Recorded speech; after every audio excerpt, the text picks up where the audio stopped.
పెట్టి సముద్ర జలాల్లోంచి అడుగులు పైకి వేస్తూ వస్తున్నాడు. వీడు చూశాడు హిరణ్యాక్షుడు. నాది నాదని కదు భావన, నువ్వెవడు ఎత్తుకుపోతున్నావు నాది అన్నాడు.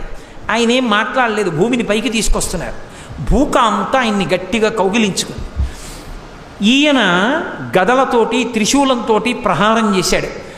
ఇద్దరి మధ్య ఘోరమైన యుద్ధం జరుగుతోంది. ఎలా? దంస్ట్ర మీద భూదేవిని నిలబెట్టి, ఎవరి కోసం?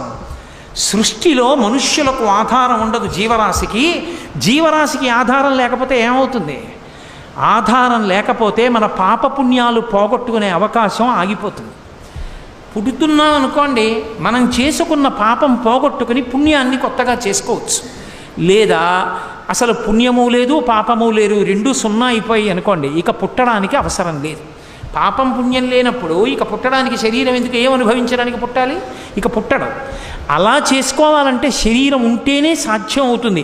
అందుకే ఈశ్వరుడు పుట్టుక ఇవ్వడం దయ.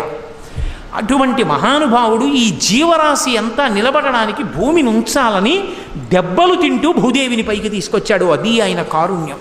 అందుకే ఆదివరాహమూర్తి యొక్క స్వరూపం లాంటి దయ కలిగిన స్వరూపం ఇక ప్రపంచంలో ఉండదు. అంతటి దయ కలిగిన వాడు.